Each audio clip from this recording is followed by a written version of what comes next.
There's more protection if you know what you're doing with the self-insured program than there is with the fully insured program. Period, end of paragraph. What's up, everybody? Get ready for the next episode. We got Kevin O'Kane coming on, creator of the Sihra, one of the smartest guys in healthcare. Here he is. Here, huh?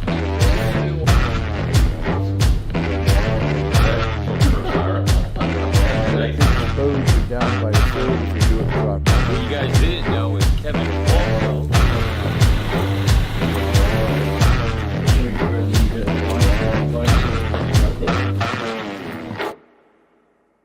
Yeah, let's start it this way, is that in 1964,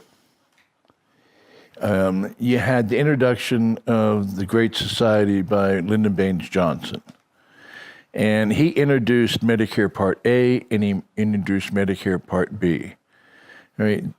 What the question that should be asked is, why did it take until 1992 to introduce Medicare Part C, right, which was the covering of drugs? We all know that Medicare Part A covered the hospitals, Medicare Part B covered the physicians. Right? But the reason for that is in 1964, when they passed Medicare, all right, was drugs only represented 1% of all the claims in the entire United States. So they weren't really an issue back in 1964. All right, so you have to remember the great strides that were made from medicine and the clinical side just from Vietnam itself. That one thing that's called the one magical hour, all right, whether it's an accident in a car or whether it's being shot in Vietnam, is that 1 hour between when that accident happens to getting you on the OR is the critical time, period, end of paragraph. And they learned that in Vietnam. That's why they had what was called dust-offs. Dust-offs were people that with the Hueys used to come in and pick up your wounded and take them away. That was called a dust-off. All right? And a D-U-S-T-O-F-F, dust-off. Dusting off some dead bodies. Right. Well, no, these were live personnel, exactly. And then in '74, I started in the insurance business when ERISA was born, Employee Retirement Income Security Act of '74. And it's a hell big difference of studying it out of a book versus living it. How do you fall into it? Or you just, I'm going to go into healthcare? My father was in the insurance industry as a debit agent. All right. He never really got into health insurance. All right. I got into it and was selling a lot in South Florida. Then Massachusetts Mutual said, you know, if you come and visit us, we'll triple your salary and move you to Washington, D.C. And that was really besides being just a big political hotspot, it's the headquarters for all the association business in the United States. All the association business and Taft-Hartley business is right there in Constitution and K. And it's right there in downtown Washington, D.C. So for 20 years, I spent cutting my teeth learning, about the health insurance industry. And I couldn't have got a better education because of the two firms, actually the three firms that were fearful with the greatest education was the Connecticut General, which morphed into Cigna, Aetna, and Mass Mutual. Those were the only three companies that took, either 6 months to a year to train their people. And now, when you go to Mass Mutual, are you in a retail capacity where you're selling direct to employees? I am a titled home office employee, which means I can legally bind the insurance company. An agent cannot bind an insurance company. An agent is nothing more than having a contract with the general agent. And the general agent has a contract with the insurance company.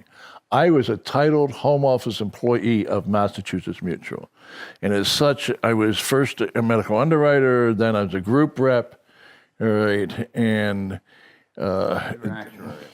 well, that's another interesting story. We were in a regional meeting one time, and way back when they gave you what is called a dividend retention manual, which was about 200 or 300 pages thick, right? And it had all the reserves and all the calculations and formulas that you need to calculate the rates, all right, for any product Mass Mutual sold. And we went to a regional meeting, and I found out that, let's just say that the actuary that was making the presentation was really severely exaggerating certain points. So I went up to my manager and I said, either he's really exaggerating or he's lying. He said, well, how do you know that? I said, well, I memorized the retention manual. You know, right? So they ran back to the back room, pulled out a retention manual, found out that I was right. And from that point forward, I started studying to pass all 10 actuarial exams. All right. Now, you normally take one exam a year. All right. I was taking 2 a year for a while and still working a full-time job. So I passed all 10 actuarial exams within 6 years. And you learn what now? Well, the actuarial science will tell you one thing. All right, that everything is a regression to the mean. All right, you have your outliers here and there, whatever. All right, I can tell you this, that in every group case out there, that the following is always true. 20% of the participants in the plan produce 80% of the claim. 2 to 4% of the population will produce between 50 to 66% of all the claims, and 1% of the population will produce a third of all the claims. You know, the idea, if you really want to control and manage costs, is you want to be able to control two things. You want to be able to control your exposure, and you want to be able to control your shock losses. If you can control those two things, like I have certain clients that haven't had a rate increase in 20 years. It's a mind-boggling statement when you see that the clients that I work with that use our cost containment techniques are less than 1/2 of what everybody else is paying. So where everybody else is averaging $12,265 per employee per year, my clients run an average cost of $5,700. So you get in this healthcare industry, you become an actuary. What point do you bridge over to being basically a retail broker and working direct with employers? Well, that's an interesting story too. What happened was when I worked for Mass Mutual, Pacific Mutual came and said, we need a regional vice president to run the East Coast. And Pacific Mutual hired me to leave Mass Mutual after, 10 years or so with Mass Mutual. And then 2 or 3 years later, Pacific Mutual decided they were going to go out of business. And I'm sitting there going like, wait a minute.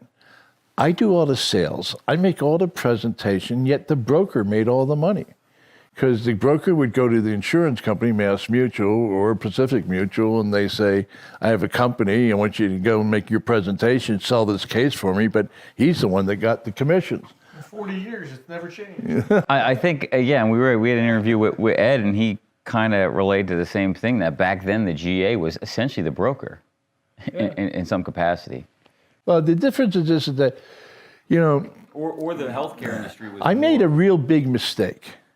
The real big mistake, I spent 30 years in the industry trying to convince employers that I knew more than their existing consultant, then they ought to fire him and hire me because I could cut their costs in half. And finally I grew up and said, you know what?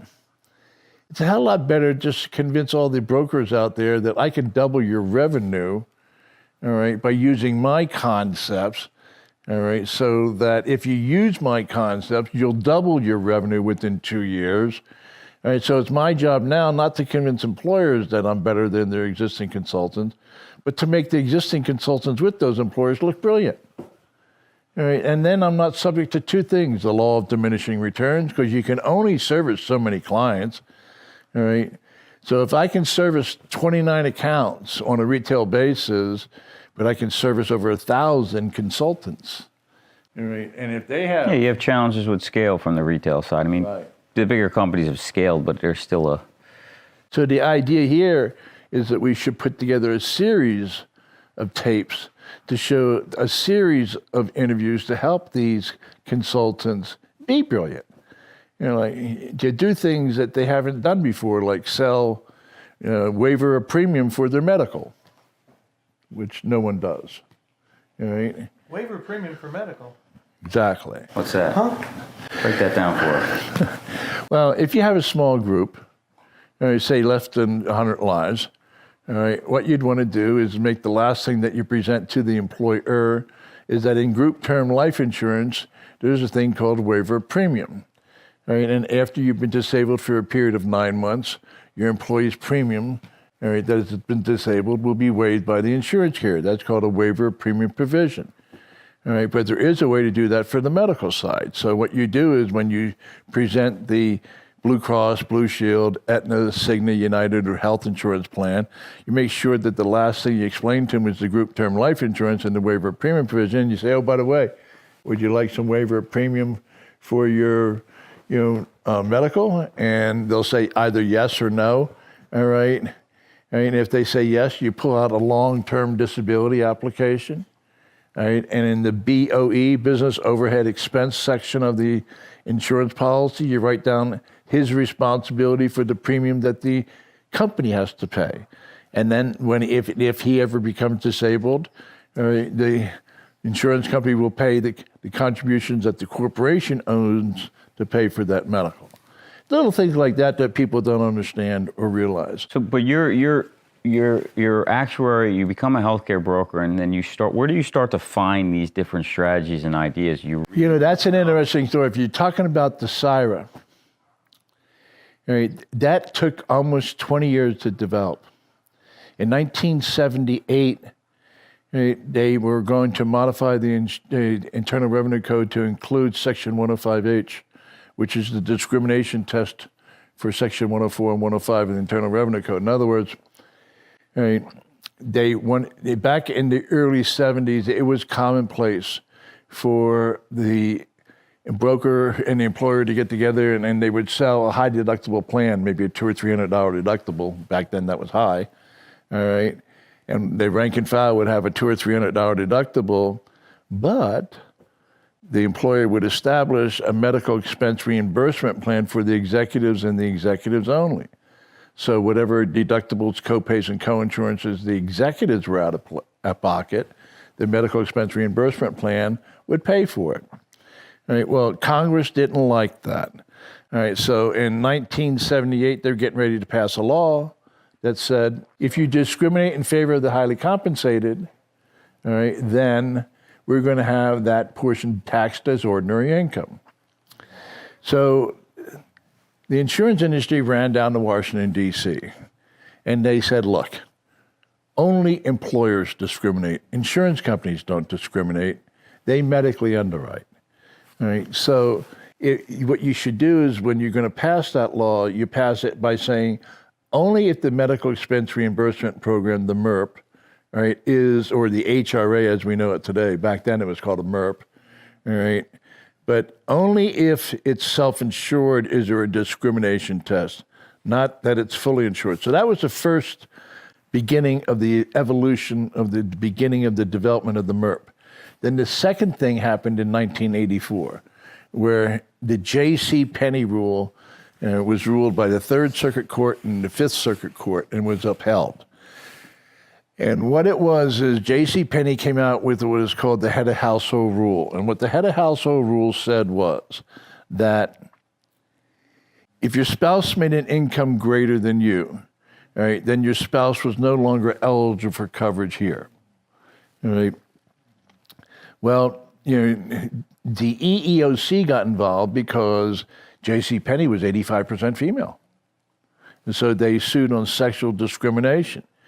And J.C. Penney very successfully argued in court, all right, that they're a corporation with limited means, all right, and this was the best way to expand the coverage amongst the most of the population. And the courts agreed with them, both courts. And when the Supreme Court refused to hear the appeal, then it became tort law. All right, so that was the J.C. Penney rule. Then I got involved with a very large corporation in Ohio called Alphabet. And the president of the firm, he said, Kevin, either you come up with a way to cut my cost by 40%, or I have to move 8,000 employees to Mexico. And this is one of your retail clients? Right. So I went around to 7 different plants, telling all the employees that if their spouse made an income greater than them, and remember that Alphabet had 90% employees were female, all right, that their spouses were no longer eligible for coverage. And the wailing and the gnashing of teeth. My husband's program is terrible. My husband's program's contributions are egregious. My husband's network of physicians in my area is terrible. I heard all these complaints from one plan at the next. So finally, when I went back to see the president, I said, there is no amount of money that you can pay me next year to communicate this to all your employees. And then 2 months later, at 2 o'clock in the morning, I woke up and I couldn't go back to sleep for 3 days. And what I did then was put together from the J.C. Penney ruling and in 1978 and the alphabet experience to say, you know, I might not be able to save 40%, but I might be able to save 30, 35. And I can take all that wailing and gnashing of teeth if I combine the MERPs, right, with the J.C. Penney ruling. So by saying if you evacuate everybody had done spousal carve-outs at that time, and which was like no big deal. But I was the one that came up and said, if you move your entire family elsewhere, we'll reward you and make it so that you're better off, so that you have no copays, no coinsurance, and contributions are either less or we'll give you a bonus. Right? And that would control your exposure, because you're cutting your exposure down by a third if you do it properly. Then the only other thing you need to do beyond that point is to manage your shock losses. And in managing the shock losses, that's identifying that 1% or 2% of the population that's responsible for 33 to 50% of all the claims, and managing that person's claims either through claims avoidance or managing the claims themselves, like we had with the individual at lunch today that has the special agreements with all these special providers at rates that are well below reasonable customary charges. So what you have to remember, that every premium dollar that's out there, this is always true, that premium equals crap. Claims, reserves, administration, and pooling charges.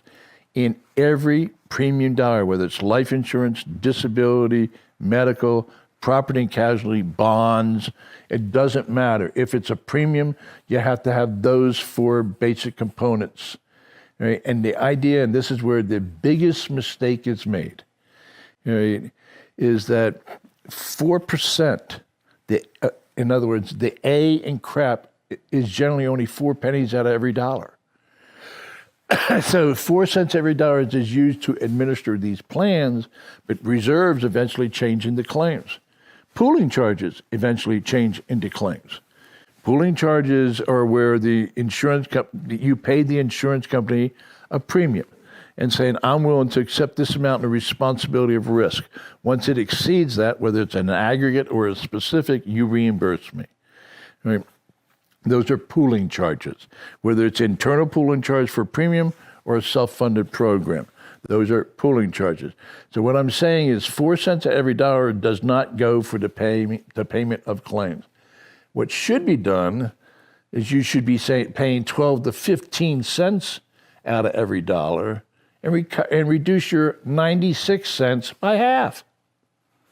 All right? By paying people to control, manage the claims better than the way they are right now. And the industry is obsessed with the fact of being tricked by the major insurance corporations. Say, listen, we'll lower your admin fee. We'll waive it. I was at a case that was but we'll just hit you every other spot. Right here in this county. In fact, it was Orange County, and the VP of HR was so proudly announcing that they shopped their plan 3 to 5 years, and I'm sitting there going, they're making the same stupid mistake that all the other years. Yeah, they're still making the same mistake. All right, they're shopping the administration. All right, they're sitting there going, what they should be doing is, can we pay somebody to cut our claims costs in half? Well, I think the industry and probably the brokers have done a good job for it, and we'll talk about your thoughts on insurance brokers in a minute, is we've, as Craig would say, we've become the elephant trainer and trained them to think that there's nothing you can do about healthcare costs and claims. But we can focus on these little fixed costs, and if we can get that cheaper, hey.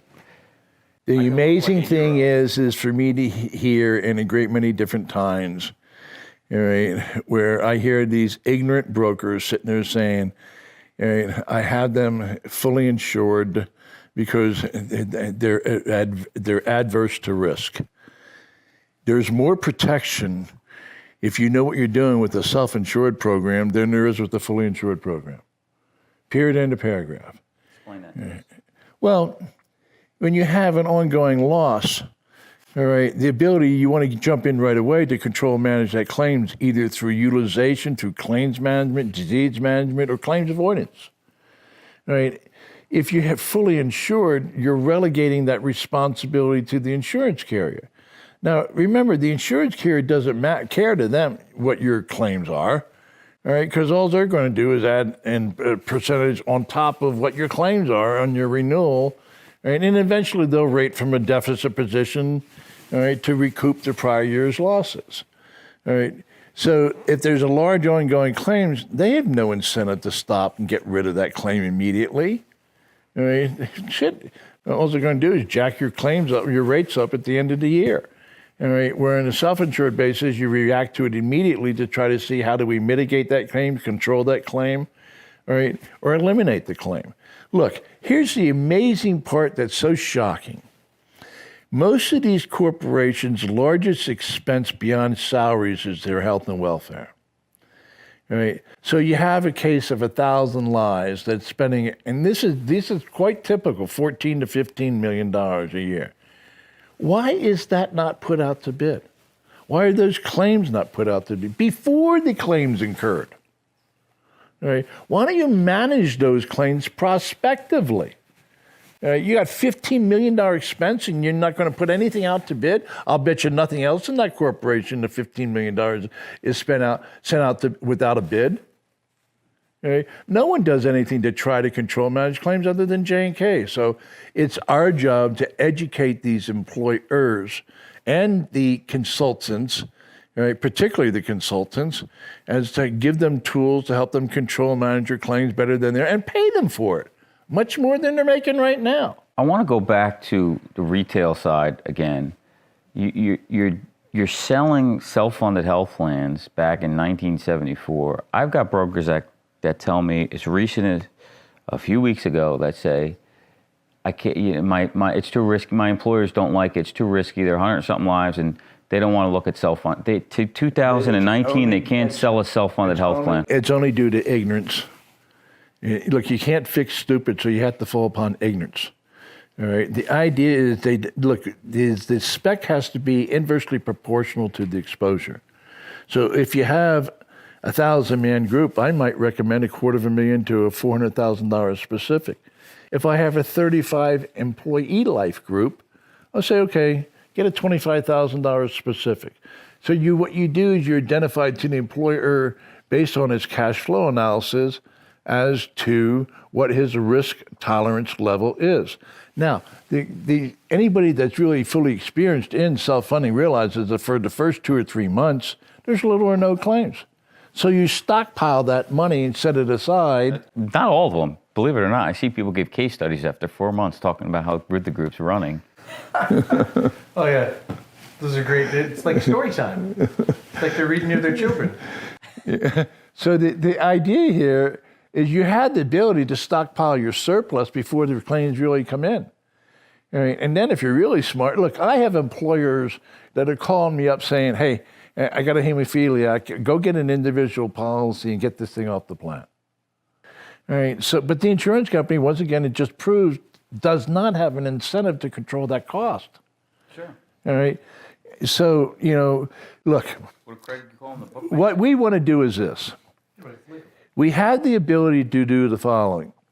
If you get the right concierge service involved with the claims adjudication process prospectively, you can increase the quality of medicine being delivered to the population and decrease the cost by half. Excuse me. But you must do it, you must do it prospectively. Kevin, some brokers out there aren't sure what that means. In advance. Okay, thanks. Okay. The idea here is this, is that when you get to control the utilization of the group, look, I don't want you going to this hospital right here, right? Because they're a D-rated hospital when it comes to cardiovascular services, all right? I want you to go to an A-rated hospital for two reasons. One, you're going to get better care, and two is an A-rated hospital is 22% less expensive than a D-rated hospital. All right, so I want you to go into this hospital, which is going to give you better medical treatment. All right, you do that prospectively. You don't do it retrospectively. You say, oh, you went to that hospital? That's a shitty hospital. Why'd you go to that one? Look, you don't know that if you have a CABG procedure, you do not want to go to Johns Hopkins, and you do not want to go to the Cleveland Clinic, and you do not want to go to Tufts University. And those are all huge teaching institutions in the East Coast. All right? And you don't want to go to Johns Hopkins. They have problems, I mean, not Johns Hopkins, but the Cleveland Clinic for certain colon procedures because they have a terrible time with staph infections there. We know this stuff. All right, the general public doesn't. General public doesn't even know where and how to access information that we have. We can feed this to all our consultants by saying, make sure that your people use this orthopedic surgeon here, all right, or this cardiovascular surgeon over here, or this hospital over here, but don't go to this one. I screwed up 4 years ago. My own employee, all right, his brother-in-law went to the hospital, and so finally I did a review of the hospital in North Carolina, which shall remain nameless. All right, and I said, Tom, get him out of that hospital immediately. Well, the decision of the surgery was the next day, and I was too late, and whatever, and they had the surgery. So what happened? It's a D-rated hospital. They perforated his colon. Peritonitis set in. They damn near killed him. All right, so when I ask an employer two questions, and they're very key, critical questions, is that, are you interested in improving the quality of medicine being delivered to your membership and taking the necessary steps to do so? And are you interested in cutting your costs in half and taking the necessary steps to do so? Because if you answer no to either one, I'm not interested in doing business with you. Right? Because I make more money this way than this way. Can you think of any other business where the incentives are so perverse that you actually make more money when you screw up without any consequence? I can't think of any other business that exists other than healthcare. Yeah, it's Where if they mess you up or you get an infection, it's actually good for the bottom line. Bill you again. Actually, I had a heart procedure done, right, and they recalled the St. Jude lead, which was the lead that goes from the AED to the ventricle, and every now and then I would get an electrical shock that would put me to my knees. Now, I'm a former Marine that's decorated. All right. So finally, when they replaced the St. Jude lead that was recalled, guess what? All those shocks went away. Can you imagine that? So then I go to sue them. Well, you can't sue them. Why not? Oh, they're protected by Congress. You can't sue for much more than $5,000. Well, blank you and the horse you rode in on is what I said too. So yes, you're absolutely right. It is all feathered against the general population. The general population doesn't get to know where the doctors bury all their mistakes and which ones had complications in the past, which one hasn't, and why would you want to go to this one procedure? Look, 5 years ago, we were involved in a case. The CEO of the corporation, 1,000 lies, was getting ready to have a hip replacement, and it was going to cost $78,000 for the anesthesia, the facility, and the surgeon. All right, so in this particular instance, the way this plan was set up, prospectively, they had to shop. So they sent it out to 9 orthopedic board-certified surgeons that had performed the procedure 200 times over the previous 2 years with no complications. All right. And some came in at $12,000, some came in at $18,000, some came in at $15,000. These are all board-certified surgeons where the total cost for the surgery, the anesthesia, and the facility was going to cost between $12,000 and $18,000.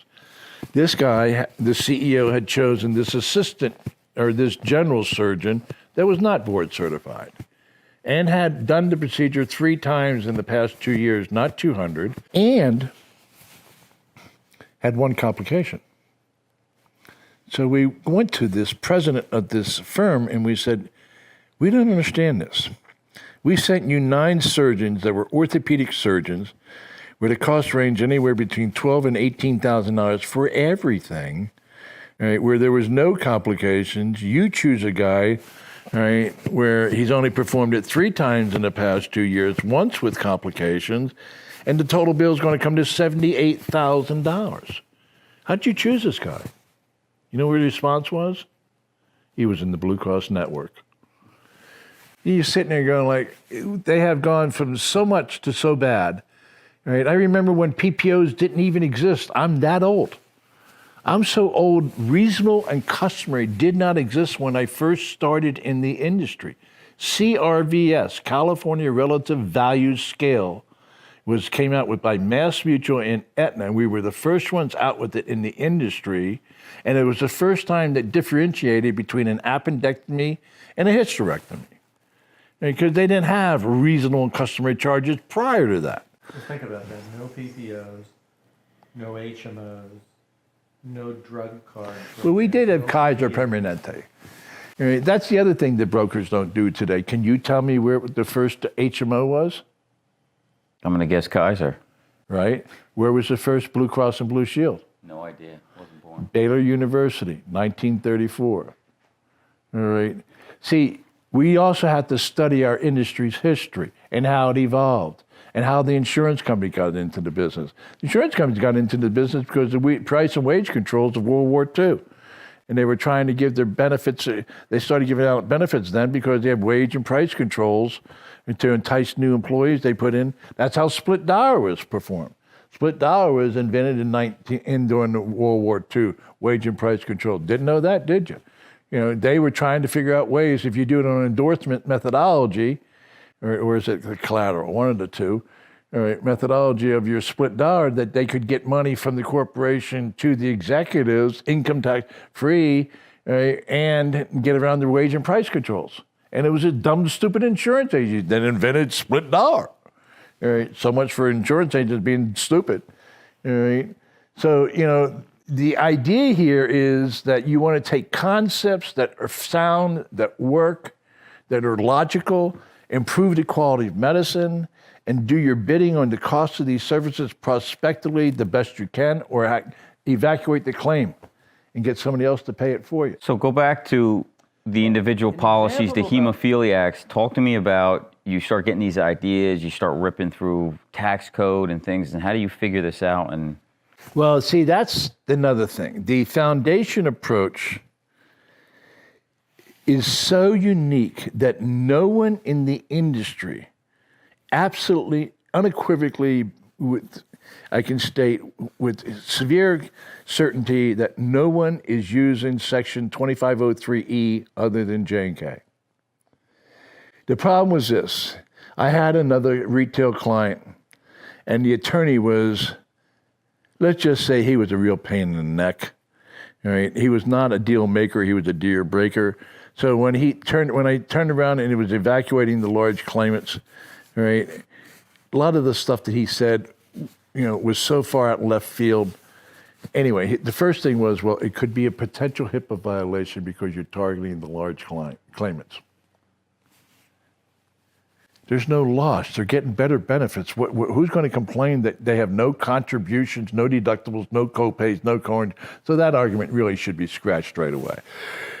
And that the second argument was that we were discriminating. Yeah, we were discriminating in favor of, not against. Once again, they're getting better benefits, no contributions, no out-of-pocket expense. And lastly, it would have to be taxed as ordinary income. But Section 2503E of the code, and I spent a lot of time reading the code and to try to find, and Obamacare and the regulations associated with, to find out where the loopholes are. So the loophole in 2503E is that you can gift to anybody an unlimited amount as long as you pay the providers directly. Well, what makes J&K so unique is our ID card, all right? And by the way, if you look at the Q&As, all right, the IRS puts out on 2503E, the one example it gives is that you cannot give somebody a $1,000 check and say, endorse it over to the doctor. That will not work. All right, it has to be gifted directly to the provider that performed the services. Well, when we give the individual policy from the foundation to the individual, and the foundation pays the premium, we also give them what is called a J&K ID card. And that J&K ID card only reimburses providers, not the individual. All right. And so therefore, the money inures the individual income tax free. All right. And there can be no possible discrimination or no possible HIPAA problems because the employer is not making those decisions, the foundation is. Gotcha. So it takes the broker out, it takes the employer out. The broker's out, the employer's out, the claim's out, and all you do. So this small little group in Louisiana, we put that family into an individual policy for the mother and daughter. All right. That father was been in the CFO or CEO's office and the VP's HR's office every day since we've done that, on his knees thanking them, because what happens is he's saving $15,000 a year. All right, because he no longer has to pay the deductibles, the copays, the co-insurances for that individual policy. All right, and the employer's costs was reduced from $3 million to less than $600,000. So the employer's on his knees thanking you. Is that where is it? Right. All right. So look, it is not unusual in the beginning. We started this stuff 20 years ago, right? Evacuating large claimants and putting in the Sihras, where we would routinely go in and reduce costs 60%. All right. Yes, I said 60%. We'd cut the cost in half. All right. And then they would never get a rate increase. We have clients that have put this program in place since 2001 and haven't seen a rate increase in 20 years. It's because we're controlling and managing the claims along the way. Because the 4 cents went to 12 to 15 cents because they pay me a boatload of money to cut their claims cost in half. I mean, How should brokers be talking to certain clients or prospects about managing risk like this? And the whole school changed. In the old days, it used to be the insurance carriers went out and negotiated contracts with hospitals and doctors and not anesthesiologists, because they're never agreed. Anyway, so and they'd go in and they say, okay, we're going to pay you this for this CPT-4 number or this DRG or however the claim comes in. All right, so. Rather than, it's like, and then they'll come back and say, you should do business with us because we have the deepest discounts. So if you have a claim's going to cost less because we have the deepest, well, that's passe now because of reference-based pricing. If anybody was to sit there and say, I should do business with them because they had the deepest discounts, I'd be sitting there saying, have you heard of reference-based pricing lately? All right, so the reality of this whole situation is that with reference-based pricing and the correct concierge service to direct the individuals, all right, to the best providers, which generally speaking are the least expensive providers, right, or to evacuate the large claimants on an ad hoc basis, enables you to control and manage your claims cost. Right? When I said have other people pay your claims cost for you, how about a variable copay for your drugs?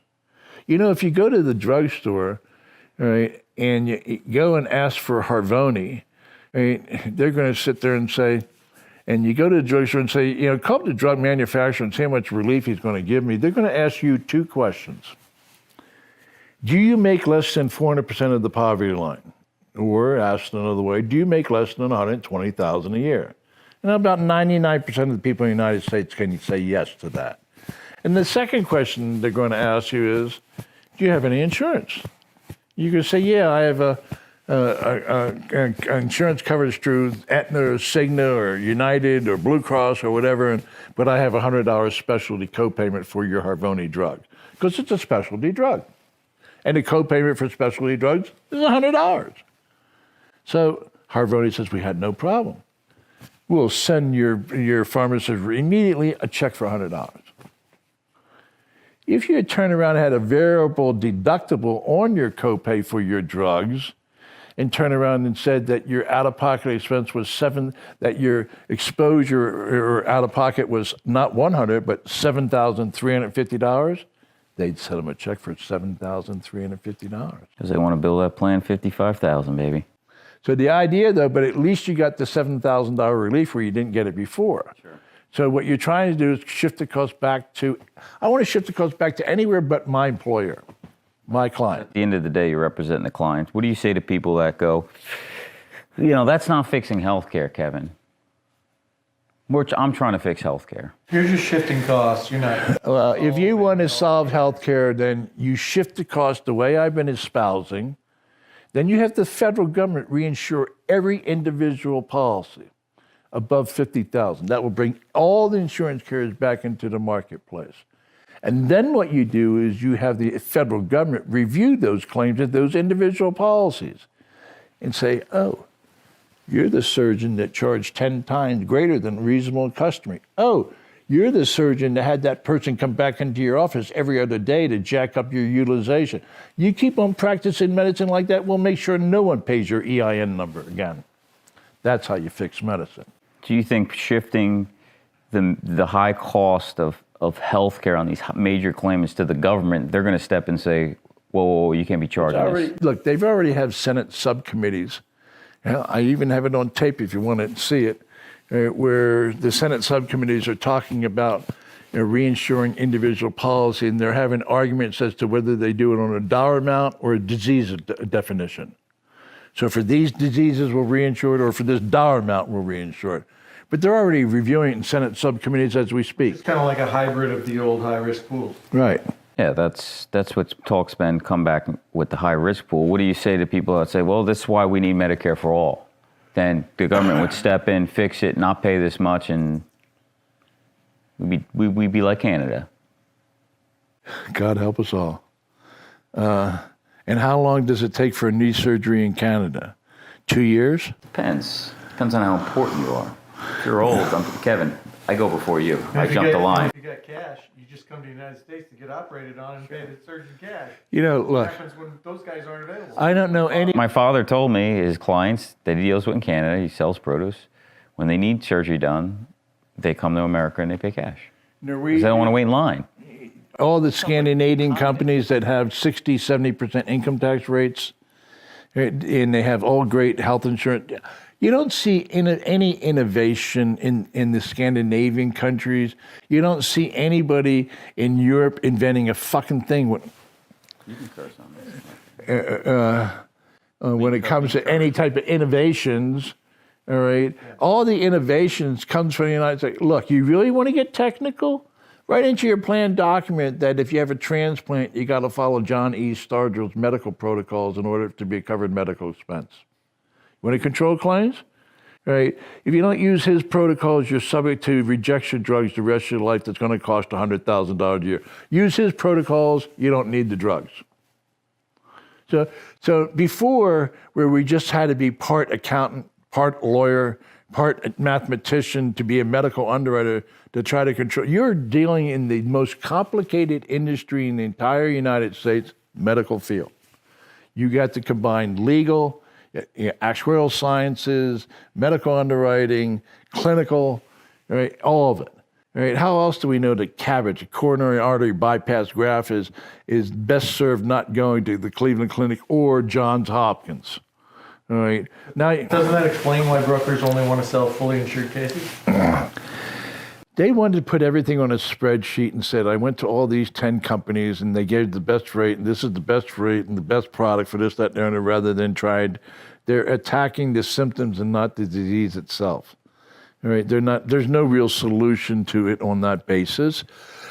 You haven't solved anything. You have to get back to crap. If you haven't done anything to manage claims, all right, you haven't solved the problem. So you're selling self-funded health plans 40 years ago.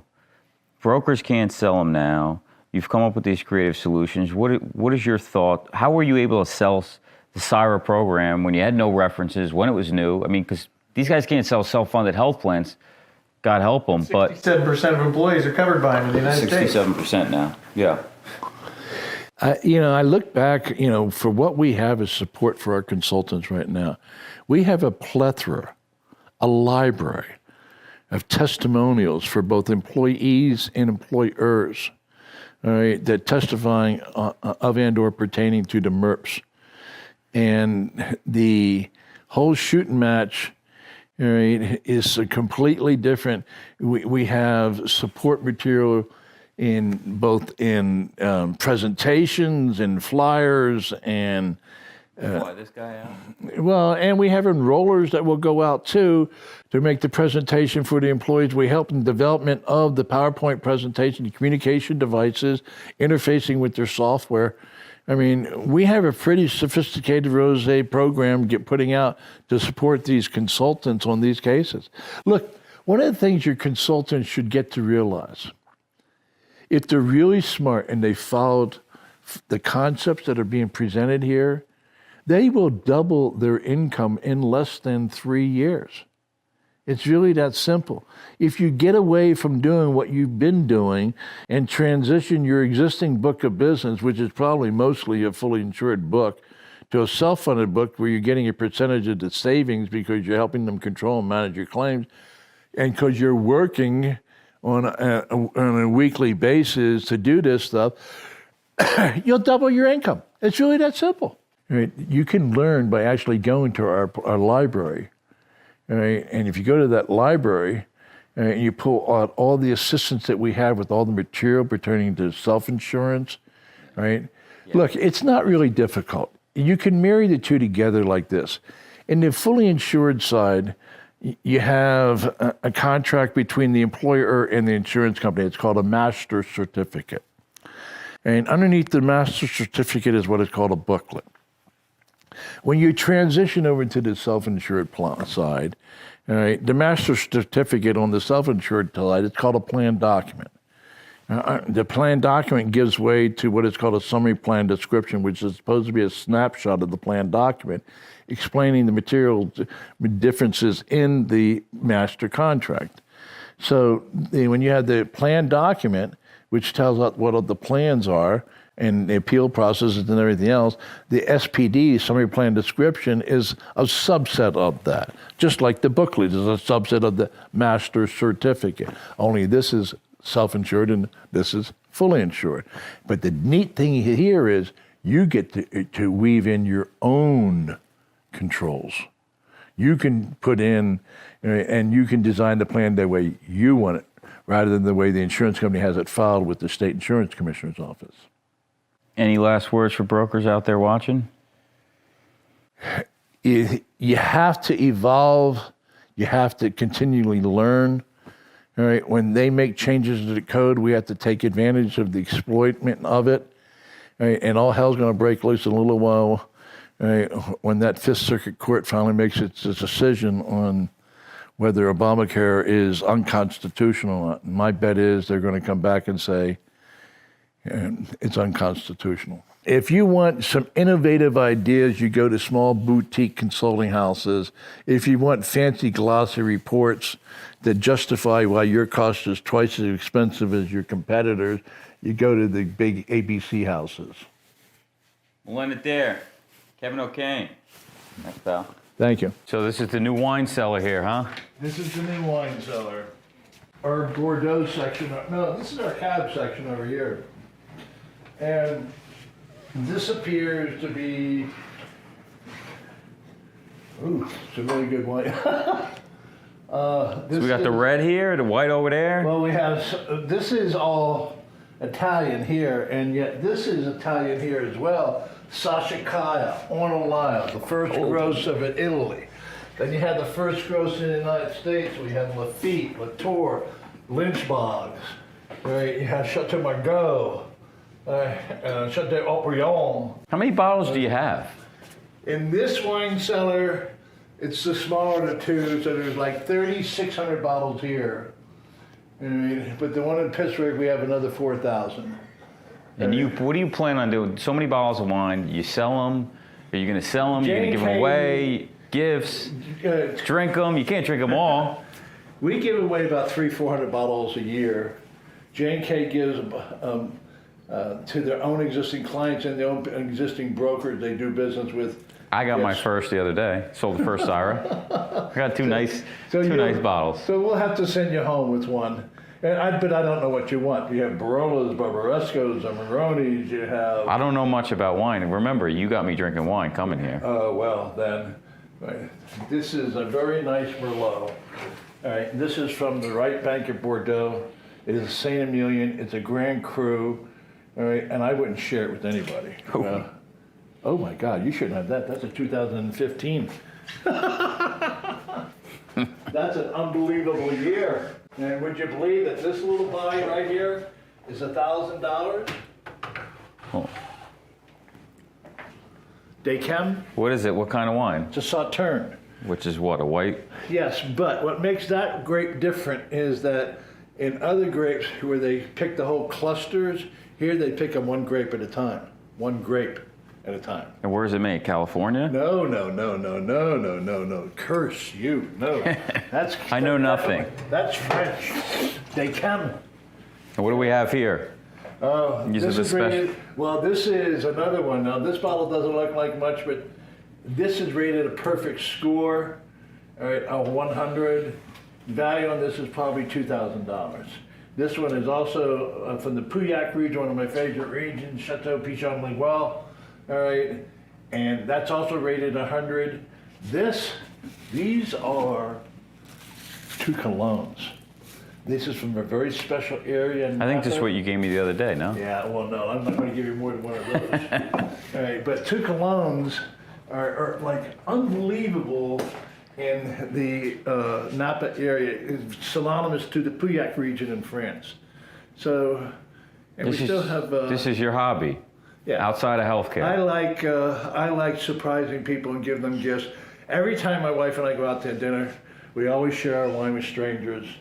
I mean, one time we went out and we took 4 bottles of wine, and there was two couples a couple over there and a couple over there. That couple was my wife's age, all right, and that couple was much older than me, much older.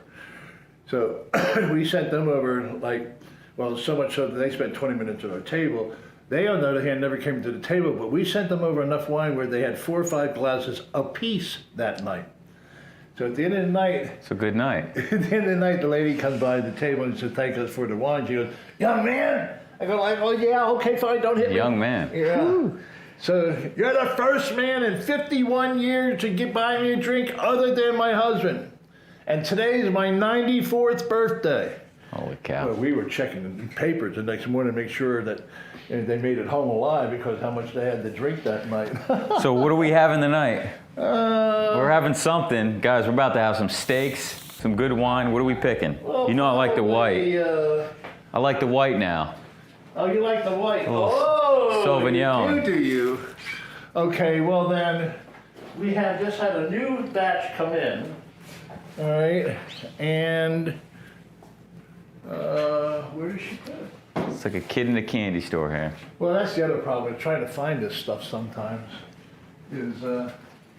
This is a Sauvignon Blanc. All right, and Robert Mondavi in the 60s thought he'd try a marketing ploy by calling it Fumé Blanc, but it's an unbelievable Sauvignon Blanc and extremely difficult to find and next to impossible to buy. And we're gonna have it for dinner with some nice steaks. Kevin O'Kane, everyone. What you guys didn't know is Kevin also went to culinary school. Ballymaloe Cookery School in Ireland for 2-3 weeks. CIA in New York, Johnson Wells in Rhode Island, and Miami Culinary Institute of Arts. All right. But that's a long time ago. I don't even think Miami's even around anymore.